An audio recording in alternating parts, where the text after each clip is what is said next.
Hey everybody, this is herculespetix, founder, curator, docent, and gift shop employee of the herculespetix Academy of Comic Book Studies.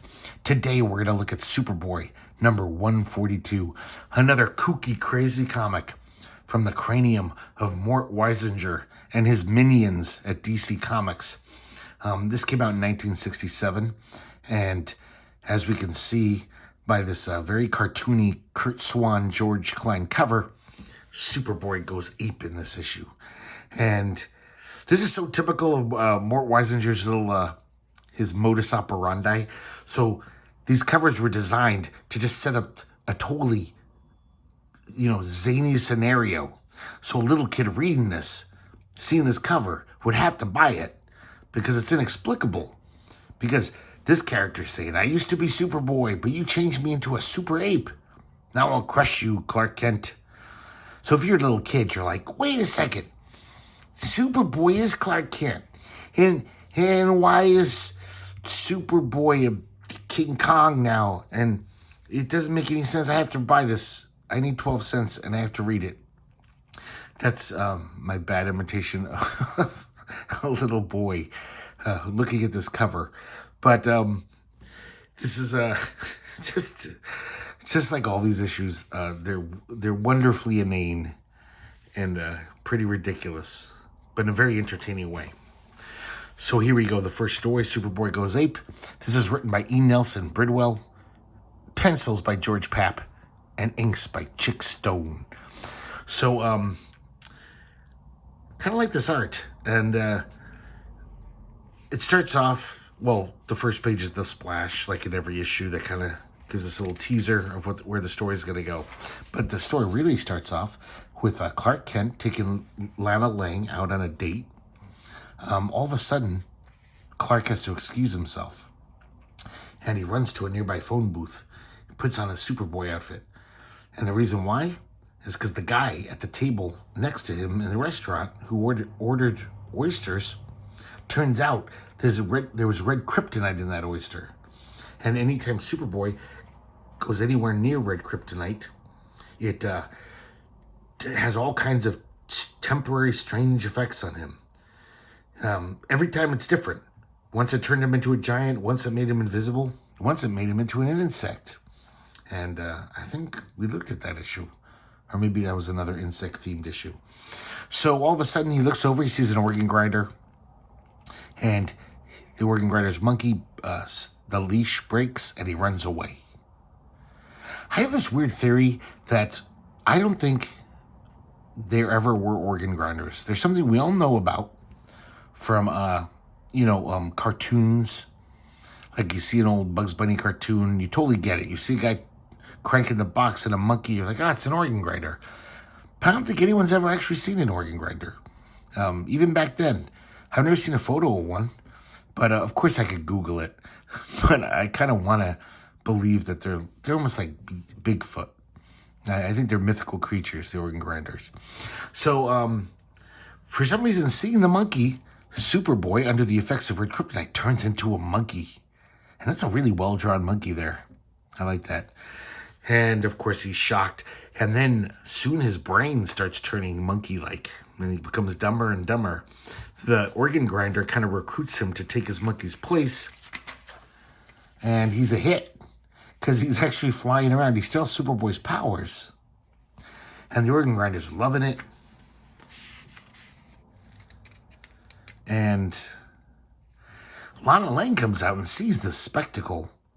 And she says, a monkey in a Superboy suit. And he has super strength too. And she says, this monkey could be Superboy changed by red kryptonite. Wow, Lana, that's pretty on the nose there. I don't know why this looks like Rick Veitch right here. So she says, if Clark is Superboy, as I've suspected, that could be why he left in such a hurry. Because Lana, just like Lois Lane, is always trying to figure out and prove that Clark Kent and Superboy are one and the same.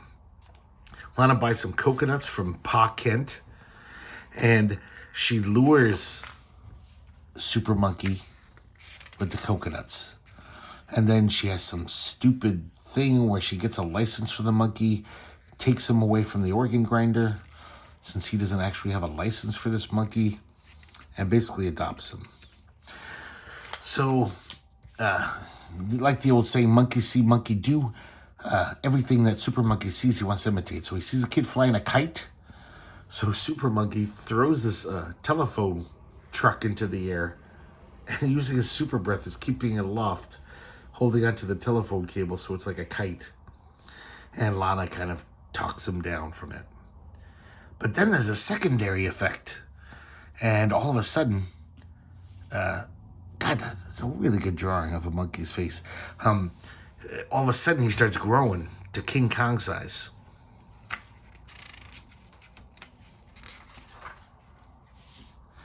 And he rips the school building up off its foundations. Because he's all like, oh, look, there's little people in here. So Lana borrows this little girl's dollhouse, and she's hoping that Super Monkey will look over and see her, monkey see, monkey do, and do what she does. So she puts the house down, dollhouse down. He puts the schoolhouse down. Meanwhile, in Africa, Beppo the Super Monkey from Krypton is policing the jungle. I guess these gorillas were stealing bananas from these little monkeys. So there is jungle crime.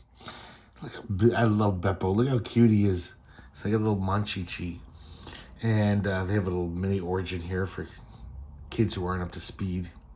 I guess I never knew this. Beppo was a stowaway on Kal-El's, baby Kal-El's spaceship.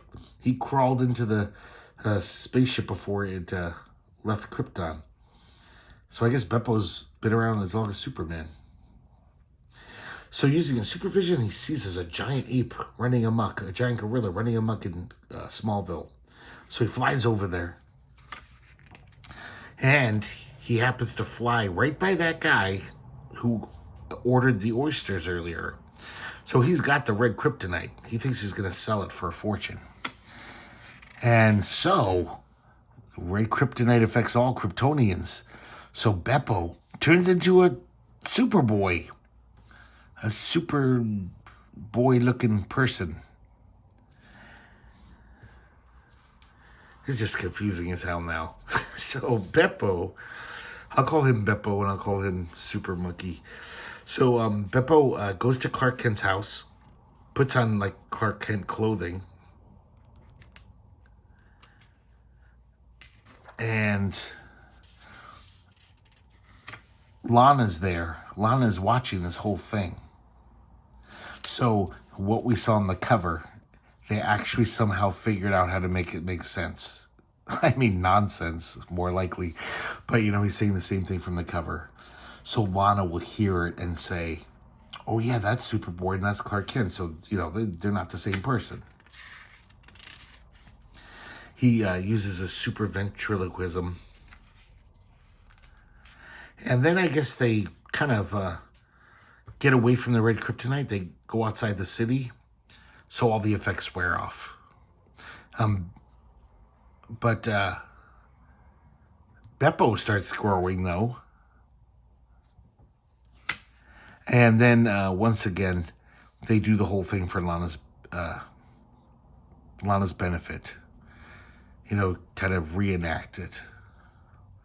And, of course, Lana is bamboozled once again. And Beppo flies back to Africa. And, of course, as he gets away from the red kryptonite, he, too, the effects of the red kryptonite wear off, and he turns back into a little monkey. Me not Superboy now, me just me, hooray. Monkey's much handsomer than humans. Who wants silly, hairless body with no tail? Oh, Beppo. That's rich. A nice ad for the Saturday morning cartoons of the 67. Here's another Smallville mail sack. And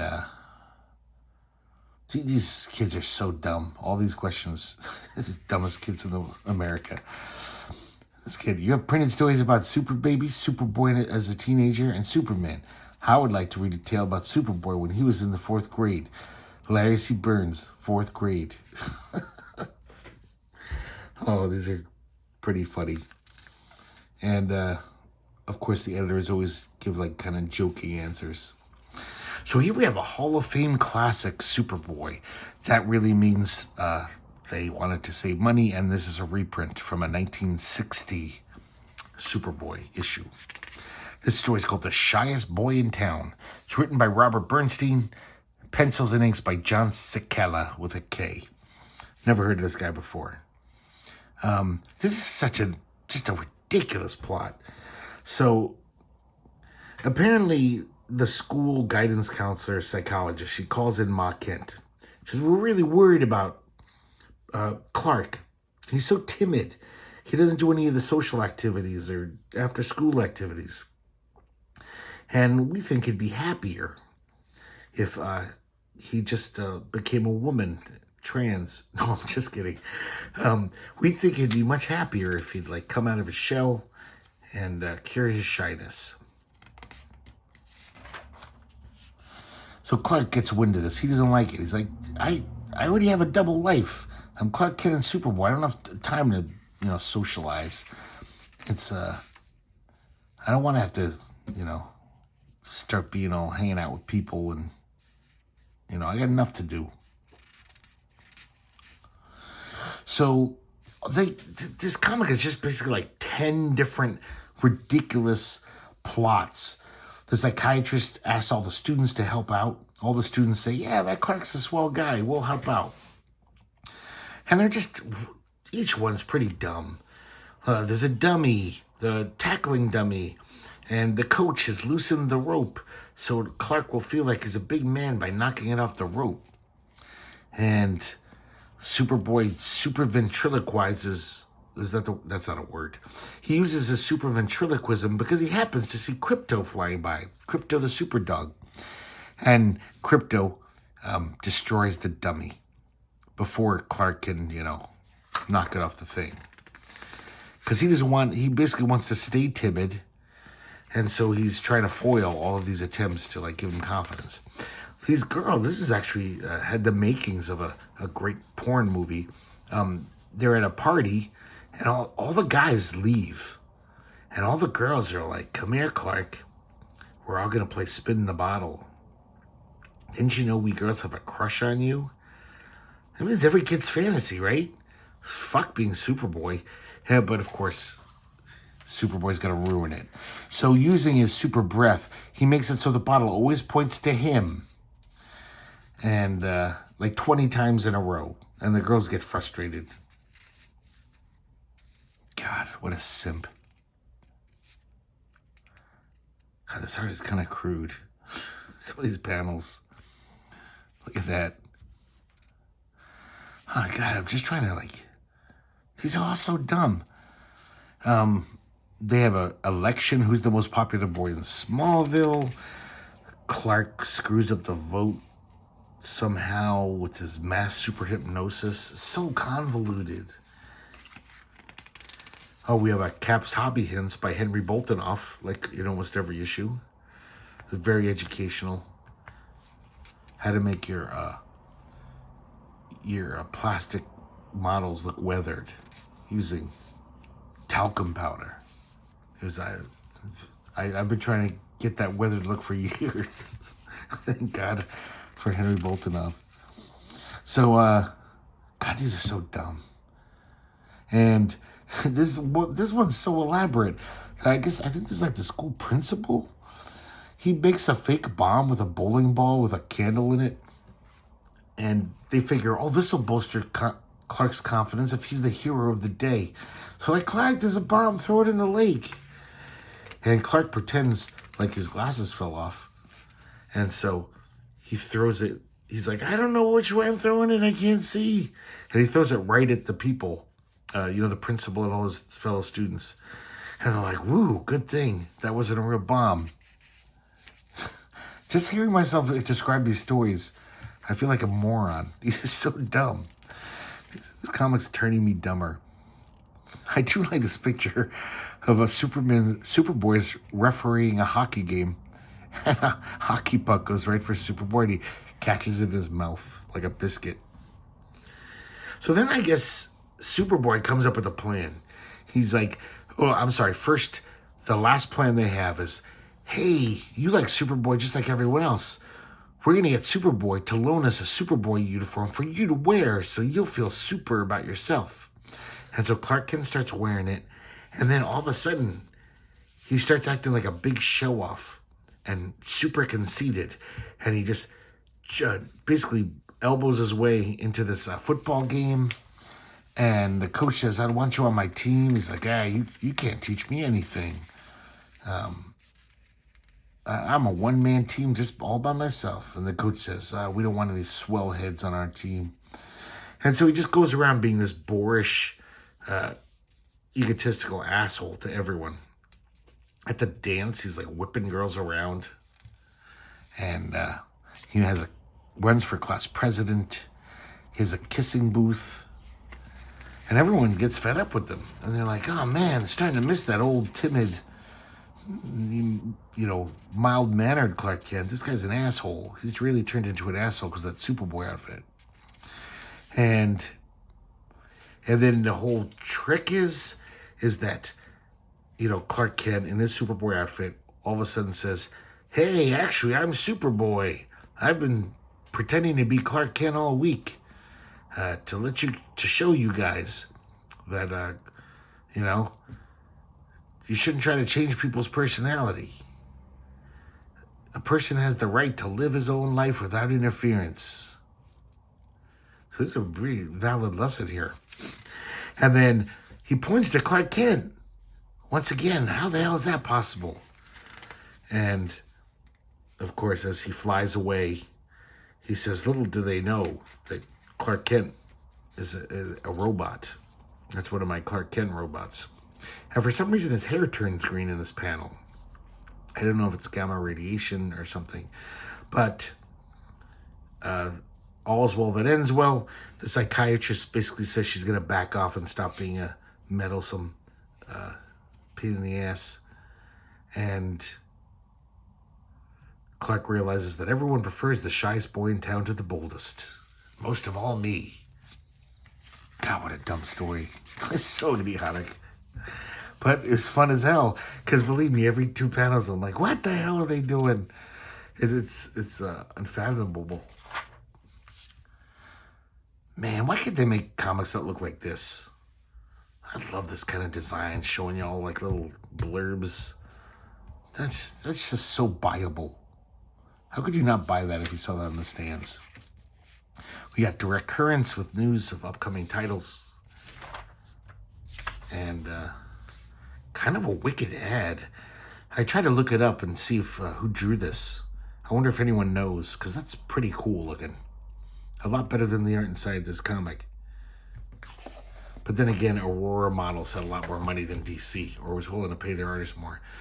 So there you go, guys. Superboy number 142, continuing our slow look at all the Mort Weisinger titles. Jimmy Olsen, Superboy, Lois Lane, and maybe even some Supermans here and there, and World's Finest.